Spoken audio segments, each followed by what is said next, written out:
Hello everyone and welcome back to my channel. I apologize for the big delay in this video, but yeah, there's a lot going on.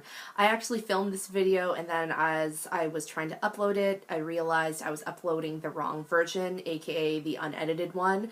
So when I went back and tried to get that all fixed up, I ended up deleting the original video, so I couldn't export it from iMovie into my iPad, and then it's just a mess, so I have to refilm. So that's what I'm doing today. Today I'm filming my late August favorites now, as well as sharing with you the Calvin Klein Reveal little swag bag that I got and what was in it. But yeah, just to explain a little bit as to why this is so late. It's been a really hectic, like 3 weeks basically.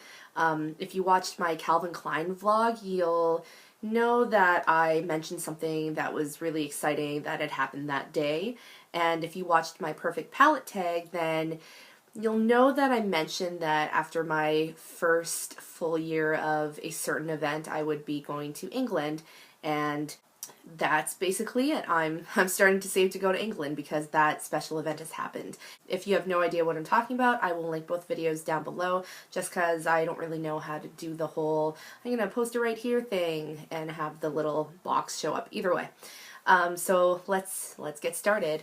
So in the Calvin Klein swag bag, or the little gift that I got at the end of the event, it contained two main things. So the first thing that I got was a box of the So Much chocolates. It came with 6 and now there's only 4 left. There are just these really beautiful and delicious these salted caramel truffles. So let's bring one out. Here you go. So you can see. They're so good, and Soma is a Toronto-based company, and they have 2 locations now. There's one, I believe, in the Distillery District, and then there's also one right at basically King and Spadina. I'll link their site down below as well, so you can check them out if you're a chocolate fan, or if you're looking for, really nice truffles and gifts for someone, then yeah, definitely check them out. And then, of course, the bag also contained a bottle of the Reveal fragrance. And I'm not really good at describing perfume scents. I'm not really a big perfume person. I don't really wear it regularly, but it says that the fragrance is Solar Oriental, so I'm not quite sure what that means or if that evokes a sense of what it smells like to you. It says it has like top notes of raw salt, pink pepper, black pepper, white pepper. The heart is orris and bergris and solar accord, and the dry is sandalwood, cashmeran, and vetiver. I don't know. Here's the card. There we go. Okay, so when you smell it, I mean, you don't smell the peppery notes at first, but that's what drew me to it when I smelled it at the event. It's very different, and it's not like any other perfume that I've ever smelled before. And I think in that sense, that's what makes it really unique. I've been wearing this a bit, but again, not a lot, because like I said, I don't wear perfume regularly, but this is also linked to just really good memories of a fun night. So next time you're out and about and you pass by the Calvin Klein counter, then definitely take a whiff of Reveal, because it's different, and of course it's supposed to be very sensual smelling, and it's a nice little unique scent. So, moving on, let's get to my August favorites. Now, there's not a lot of favorites for the month of August, since most of the month was spent preparing for interviews and so on, and there are times when it was hot and then times when it was really cold. Anyway, long story short, I kept reaching for a lot of the same things that I've mentioned before. Some of the new things that I would like to talk about, 2 of them are actually from the Essie Button and Hey Claire, I believe it was their Holy Grail Roundup. And the first thing is the Kat Von D Tattoo Liner, and this is in the shade Trooper, which I think that's the only color that it comes in for now. And it's basically liquid liner, and what I like about it is that it has the brush tip. Now, previously I was a little bit, I guess, wary or apprehensive about buying this because first of all, it is a more expensive liquid liner. It's around like $23, and it's got a different tip. I mean, I'm used to the Maybelline felt tip, so it was definitely something to get used to, definitely a learning curve. But I do like that it gives really precise lines, and in that sense, it makes the wings of my liner just super precise and sharp, and that's why I love it. And because it's not felt tip, it doesn't get any of the pilling. which I was told by someone else that they just sort of cut it off, but that's a lot of extra work, and you know, if you don't really notice and then you start drawing it on, then all of a sudden you've got a mess. So I really love this liner now, and I will definitely be using this and picking this up again when it dries out. The next thing that's on my favorites for the month is the Clarins Instant Light Lip Perfector, and this is in the shade Rosewood Shimmer. And it actually doesn't have any shimmer, so I don't know why it's called Rosewood Shimmer, but it's basically a My Lips but better sort of sheer gloss. I love that it's not super thick or sticky, and it just provides the right amount of shine. And so in that sense, it definitely makes it workplace appropriate as well, so you don't look like, you know, you've just got gloops and, you know, globs of gloss on your lips. So, you know, it's a bit different. It has a sponge tip applicator, and you just squeeze it, and then it comes out of these little holes at the top. It does what it says it's supposed to do. It definitely is a lip perfector. So if you're, you know, interested in picking up a gloss that I would say it's a little bit more of a grown-up gloss, then definitely check out the Clarins Instant Light Lip Perfector. Next up on my favorites is the IT Cosmetics Hello Light Illuminating Powder. And I had mentioned this in my US haul because I picked this up at Ulta while I was there. And as I had mentioned, there it is. There we go. As I had mentioned, this isn't super shimmery, which is why I picked it up in the first place. And in that sense, I do wear it every day, and I still wear it every day to work.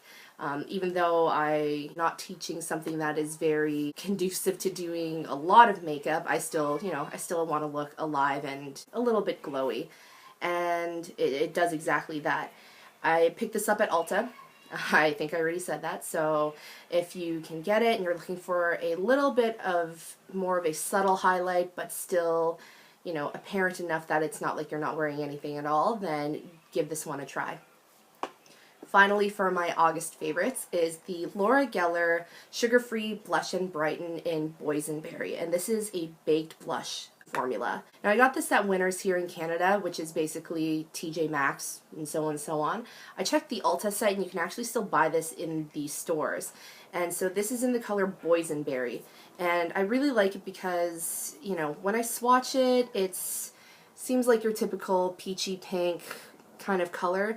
When you put it on and blend it in, it actually looks really natural, and it runs a lot warmer on me than just on my fingers. So I like wearing this just for a natural look. I like more matte blushes anyway, just because I wear highlighter as well, and I don't want to be, you know, shimmer on the cheeks and then shimmer on top and shimmery everything. So I think that's a bit of an overload. So yeah, Laura Geller. This is the Sugar-Free Blush-n-Brighten, so sugar-free meaning no shimmer. So definitely a really, really great find. Finally, oh, I lied, so there's 5 favorites because the last one is another book recommendation. And one of the books that I read this summer that I really enjoyed was Crazy Rich Asians by Kevin Kwan. And this story is basically about this girl, Rachel. She lives in New York, of course, with her boyfriend, and he invites her to Singapore? Yes. He invites her to Singapore to go to a wedding at the end of the summer and, of course, to meet his family. What she doesn't know is that he actually comes from a very affluent family, and they're very much, you know, high up on the social ranks, and he's basically Asia's most eligible bachelor. And of course his mother doesn't approve of her because she thinks that she's a commoner and so on. And I know it sounds a little chick-litty, but it's actually, it's not like Shopaholic at all. I mean, if you're a fan of Shopaholic and if you are a fan of chick lit, then, you know, power to you. But it seems like it would be chick lit, but it's really smart, it's funny, and it's just a really nice escape into a more exotic world of, you know, the high-powered and socialite lifestyles of, you know, people in Asia.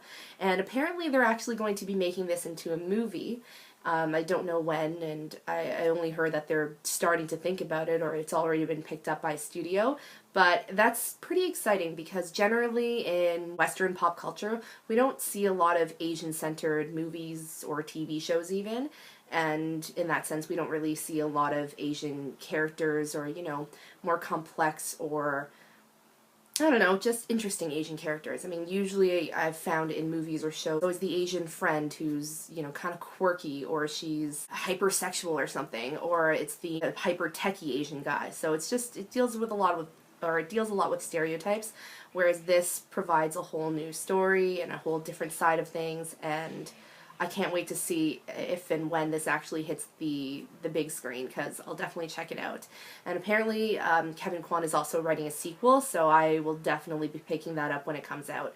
So if you're looking for a nice, you know, not as serious of a read, but still pretty significant, I mean, it's still pretty hefty. There's, how many pages?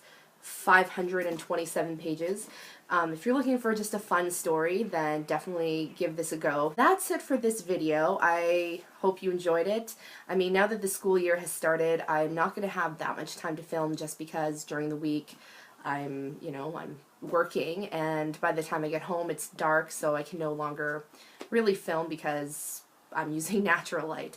So I'm still going to aim to upload a video once a week. If not that, then definitely once every 2 weeks. And yeah, we'll see how it goes, and it should be a pretty good year. So either way, thanks again for watching. Or if you have any suggestions of what you'd like to see in the future, then definitely leave a comment. Don't forget to give me a thumbs up if you like this video, or, you know, anything I mentioned in it. And yeah, subscribe if you haven't already. And okay, let's shut it down. See you later. Bye.